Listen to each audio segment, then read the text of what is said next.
Bien, en esta ocasión vamos a hacer unos cuantos videos relacionados con la exploración de nariz y como es costumbre vamos a hablar primero que nada un poquito sobre lo que es anatomía y funcionalidad de este segmento de nuestra cara llamado nariz. Como dice el texto, la pirámide nasal o nariz está conformada por dos paredes laterales que señalaré aquí con el marcador láser. Aquí pues estamos viendo el perfil de una persona. Vemos aquí una pared lateral de la nariz, un dorso, que es este que está aquí, una punta, que es la terminación, es el vértice inferior de la nariz, un puente, que es el sitio donde se unen los huesos de la nariz con el frontal, donde se encuentra un punto que ustedes recordarán se llama nación. Vamos a poner el nación.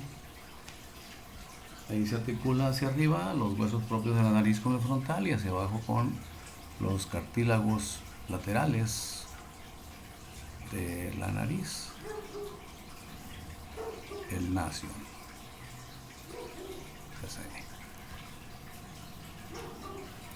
Bien, por debajo de la punta de la nariz, que es esta, encontramos la columela o columnela, le llaman algunos autores también, que no es otra cosa que la región carnosa que está delante del tabique nasal, separando ambas ventanas nasales. Estas son ventanas nasales.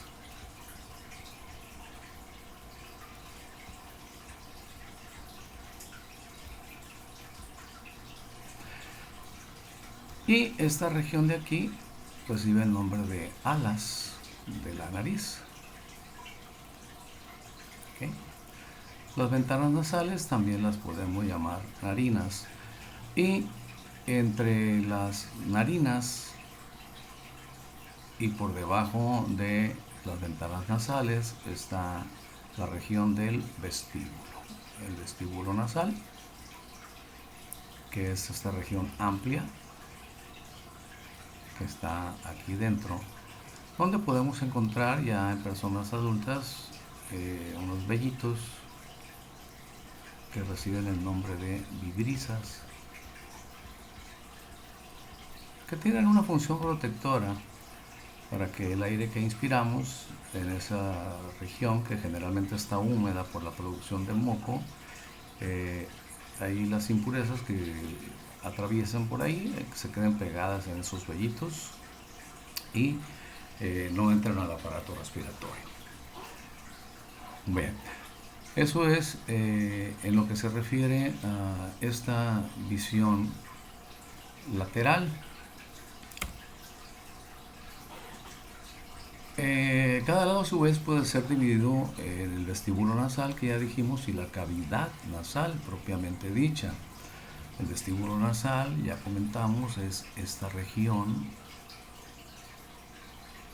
que está dentro de la ventana nasal, ¿okay? Que es esta misma, y por debajo del ala de la nariz. Ambas ventanas nasales y ambos vestíbulos están separados por la columela y luego hacia atrás por el tabique nasal. ¿Okay? Este vestíbulo está recubierto por epidermis que contiene las vibrisas, como ya comentamos, y tiene glandulitas sebáceas. Este es el único sitio, es el último sitio, perdón, posible donde pueden aparecer forúnculos. Más adelante hablaremos de lo que son los forúnculos nasales. Son una especie de tumores pequeños que pueden estar pegados a la nariz o pueden estar pediculados, es decir, tener un tallito. La pared medial del vestíbulo nasal encierra el soporte de la estructura de la parte anterior del septum cartilaginoso y tejido conectivo del septum llamado columela. Es decir, la columela, repito, es la porción carnosa, esta que está aquí, y atrás de ella está el tabique nasal, que aquí no podemos ver porque estamos viendo en una imagen bidimensional, ¿sí?, el perfil de una persona. Necesitaríamos hacer un corte sagital, que ahorita lo vamos a hacer, para poder observar el interior de esta nariz. Bien, visto por fuera también, la nariz se relaciona con la formación de algunos surcos en la cara. El primero de ellos es el surco nasopalpebral, que como lo muestra aquí en esta imagen, que parece ser de Freddie Mercury, creo, es ese surco que se forma entre el puente de la nariz y los ojos, que muchas veces se continúa de una manera no muy estética, que digamos, formando las bolsas que a veces podemos encontrar debajo de los globos oculares, que a veces contienen grasita y pues que no dan un aspecto muy estético, que digamos. Hay otro surco que es el surco subnasal. Esto todos los humanos lo tenemos. Bueno, todos los humanos, siempre y cuando no hayamos nacido con una malformación congénita del labio hendido central o algo así. Este surco subnasal, que también se le llama filtrum, el filtrum subnasal, esta región de aquí. Esta región es una parte que embriológicamente tiene un origen diferente a las regiones laterales de los labios. Esta región de aquí se forma embriológicamente del mesodermo, pero de un mesodermo diferente al que se forman las caras laterales. Por eso cuando encontramos labio hendido, cuando los niños que nacen con labio hendido, lo frecuente es que nazca con el labio hendido aquí, lateralmente, no en el centro, sino hacia un lado o hacia el otro. Y tenemos el surco nasogeniano, que también nos envejece, o se nota más conforme la persona va envejeciendo, y la piel pierde textura, pierde humectación, pierde tejido conectivo, pierde fibras colágenas y empieza a volverse flácido. Entonces, la nariz participa también en la forma de estos tres surcos: el surco nasopalpebral, el surco subnasal y el surco nasogeniano. Este es un corte sagital, de el vestíbulo y la cavidad nasal. Echemos un poquito a volar nuestra imaginación. Aquí hicimos el corte sagital, como menciono. Cortamos sobre la sutura sagital, la que une a ambos parietales, y quitamos todo el lado izquierdo, toda la mitad izquierda de la cara, incluyendo el tabique nasal, de tal manera que aquí estamos nosotros observando la cara lateral del conducto nasal derecho. ¿Ok? La cara lateral del conducto nasal derecho. Es decir, imagínense que a esta chica la cortamos aquí por la mitad, así. ¿Ok? Le quitamos la parte izquierda y estamos viendo esto. Puntos importantes. Bueno, aquí desde luego pues está el lóbulo frontal, el encéfalo.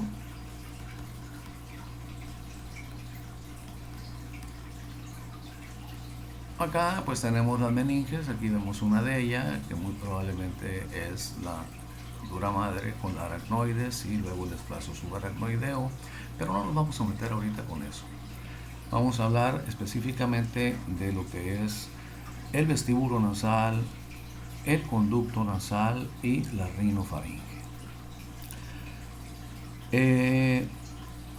Pues, como dice el texto acá abajo, es un corte sagital de la nariz, el cráneo y la cara, y estamos observando la pared temporal o lateral del conducto nasal derecho. Quitamos el tabique nasal, incluso podemos ver la parte derecha de lo que es el paladar duro y el paladar blando.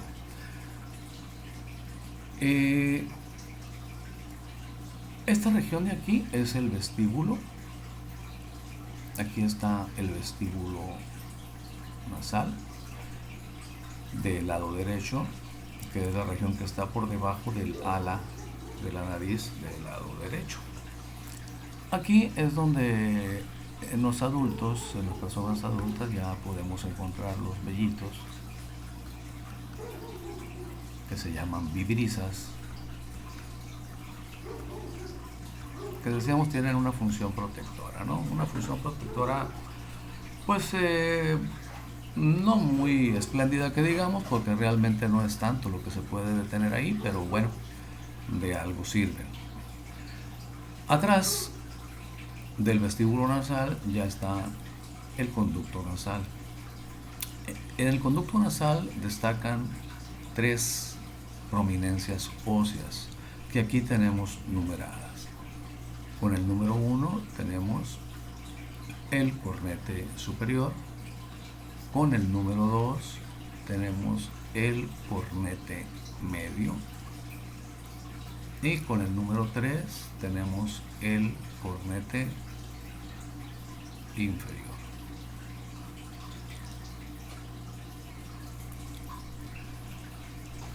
Estos cornetes es importante mencionar que son huesos de tejido esponjoso que se llenan de sangre en determinadas situaciones, y ese tejido esponjoso es eréctil. Es algo semejante a lo que son los cuerpos cavernosos del pene. Ya ven que los cuerpos cavernosos del pene se llenan de sangre cuando el pene entra en erección. Bueno, aquí en los cornetes también tenemos que cuando hay vasodilatación de esas regiones esponjosas, se llenan de sangre y estos cornetes se hipertrofian. Esto es fisiológico, esto sucede fisiológicamente porque estos cornetes, una de sus funciones es, número 1, humedecer el aire, porque siempre están húmedos. Aquí en los cornetes tenemos un epitelio respiratorio, es decir, un epitelio cilíndrico ciliado, pseudoestratificado, con células caliciformes, y ya saben ustedes que las células caliciformes son productoras de moco, un moco delgado que mantiene estos cornetes húmedos. El hecho de que los mantenga húmedos sirve, número 1, para que el aire también se humedezca, y número 2, para que ahí se peguen también impurezas que entren. Como el epitelio es ciliado, esos cilios se mueven en dirección hacia la boca, hacia la faringe, para que nosotros los deglutamos, para que no los comamos junto con el moco. Claro que esto lo hacemos de manera imperceptible. Bien, como tienen sangre en su interior, estos cornetes, sobre todo cuando están hipertróficos, cuando hay vasodilatación dentro de ellos, recuerden que la sangre es caliente, la sangre calienta el cuerpo. Entonces, el aire que pasa por aquí también, de alguna manera, aunque pasa rápidamente, se calienta. Es importante que se caliente porque acá atrás, ahorita vamos a ver, acá atrás tenemos la rinofaringe, y el aire frío hace que la rinofaringe se reseque, y eso desde el punto de vista funcional no es bueno para la rinofaringe o nasofaringe. Entonces estos cornetes calientan el aire, transportan aire humedecen el aire. Ahora bien, ¿cómo es que transportan el aire estos cornetes? Resulta que por debajo de cada cornete, aquí tenemos con el número 4, con el número 5 y con el número 6, hay unos conductos. Aquí está el número 4, acá está el número 5, acá está el número 6. Esos conductos se llaman meatos, que si ven ustedes acá arriba, cada meato tiene el nombre del cornete que tiene encima de él. Así pues, este es el meato superior, el 4, el 5 es el meato medio y el 6 es el meato inferior. Estos meatos, además de servir para la conducción del aire que entra por la nariz, también tienen una función muy importante en lo que se refiere al drenaje de moco principalmente, que se produce en las regiones circundantes a la nariz, sobre todo que se producen en los ojos, que se producen también en los senos paranasales y en los propios cornetes. Sirven como drenaje. Más adelante veremos específicamente qué es lo que drena en cada meato.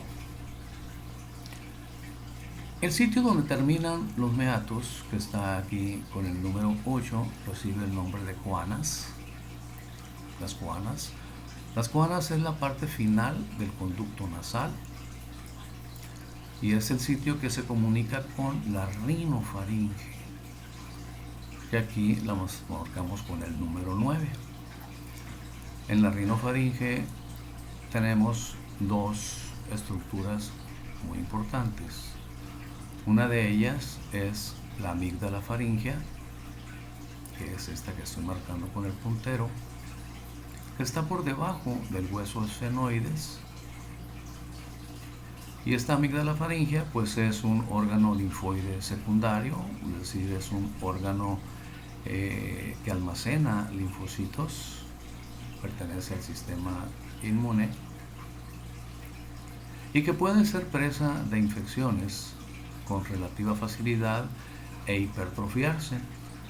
De hecho, hay ocasiones en que esta amígdala faríngea o adenoide se hipertrofia tanto por un proceso inflamatorio, casi siempre infeccioso, que puede obstruir por completo el paso de aire de las coanas hacia la rinofaringe. Y entonces, pues vamos a encontrar a una persona que no puede respirar por la nariz por hipertrofia adenoidea. Obviamente eso se trata con antibióticos, pero porque es bacteriano por lo regular, pero muchas veces hay necesidad de hacer una adenoidectomía, es decir, hacer una cirugía para extirpar esas adenoides, porque además cuando se maneja sintomáticamente o cuando se maneja con antibióticos es relativamente frecuente que haya recurrencias y entonces no deja más remedio que la cirugía, ¿no? Que es bastante traumática por cierto, pero de otra manera la adenoiditis, es decir, la inflamación de esta amígdala faríngea o adenoides, pues no permitiría al individuo respirar por la nariz por ninguna de las dos fosas nasales, conductos nasales, y lo obligaría a respirar por la boca.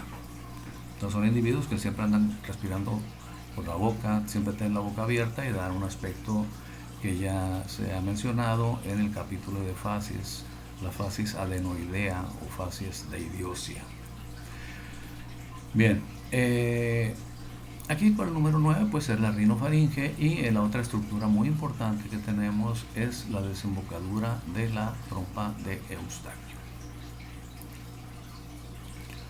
La trompa de Eustaquio, hablamos de ella en el capítulo de oído, pero les recordaré que tiene una función muy importante porque comunica a la rinofaringe a cada lado. Aquí estamos viendo, recuerden, el lado derecho nada más, comunica la rinofaringe con la cavidad del oído medio.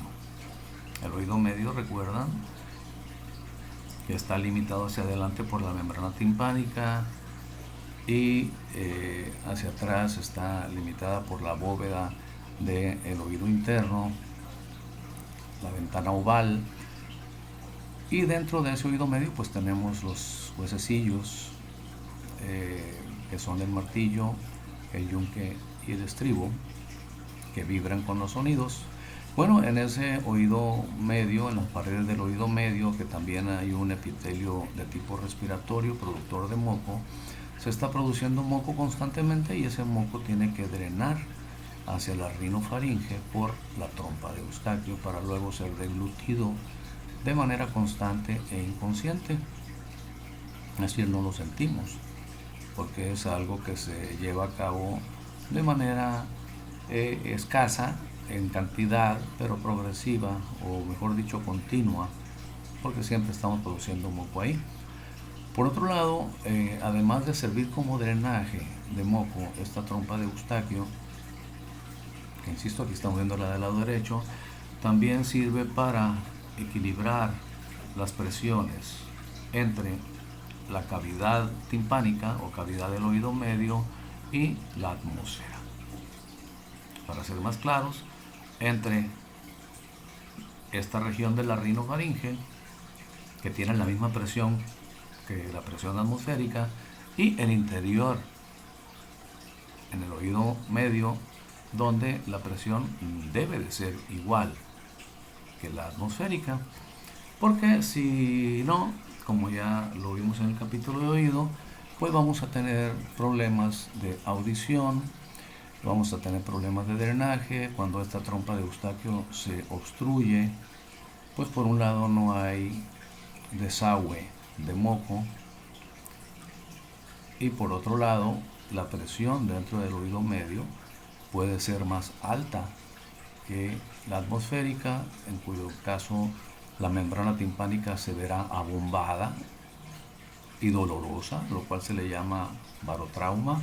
O bien, si se cierra, se colapsa esta trompa de Eustaquio y la presión dentro del oído medio es menor que la atmosférica, entonces habrá una presión negativa en relación a la atmosférica y la membrana timpánica se retraerá, se jalará hacia el oído medio. Generalmente eso no produce dolor, pero sí produce molestias y por supuesto, como la membrana timpánica no vibra adecuadamente, produce algo de hipoacusia y malestar.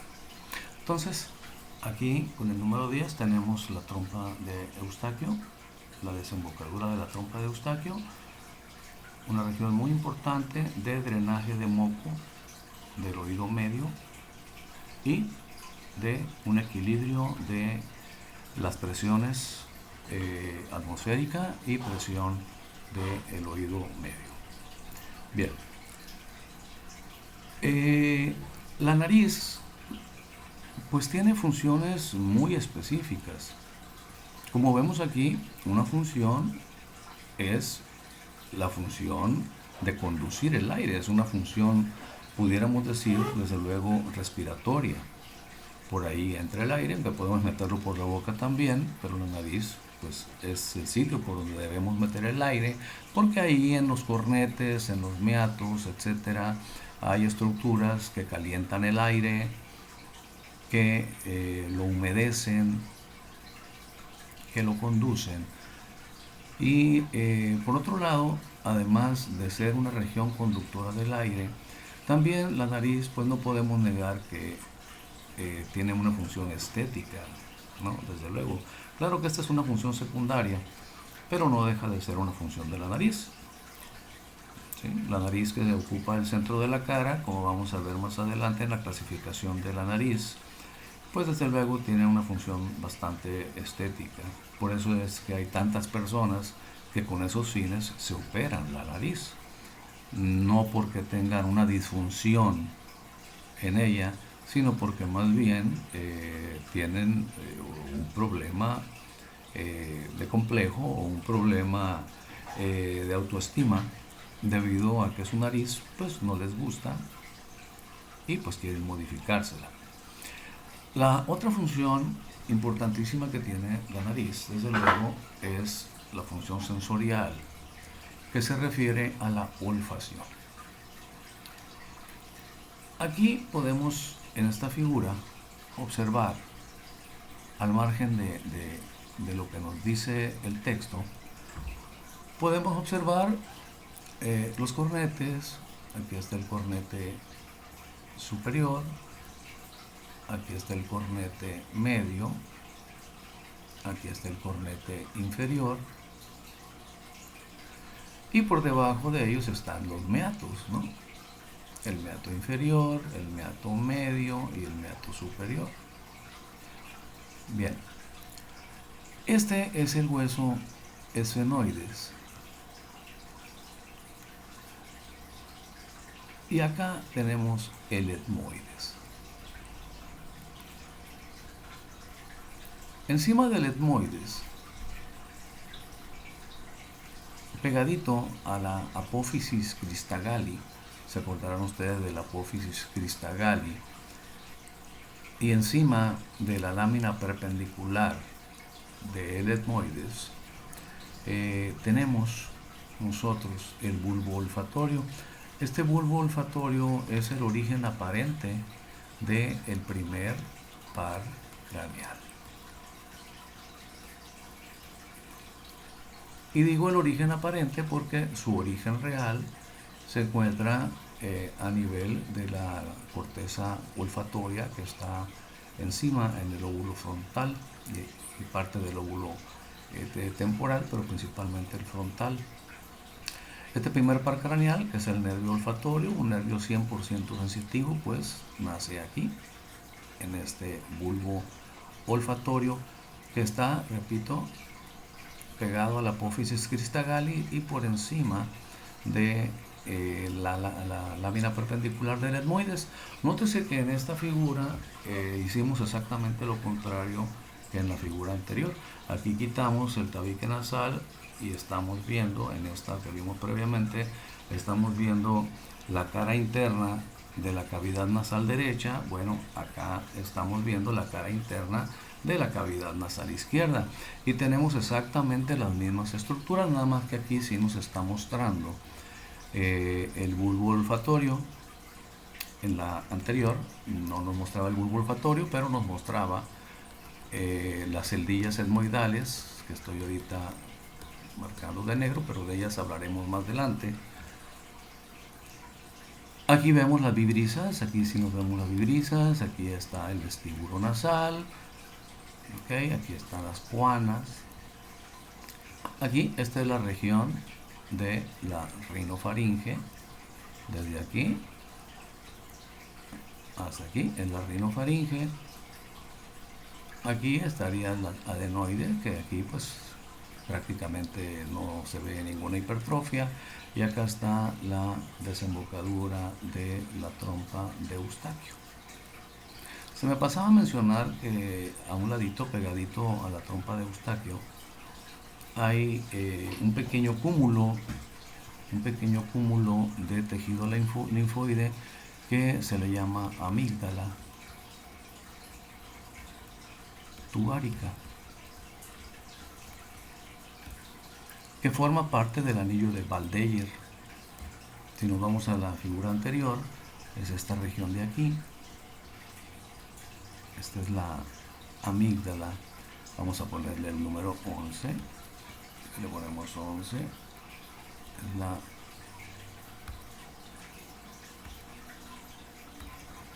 amígdala tubárica.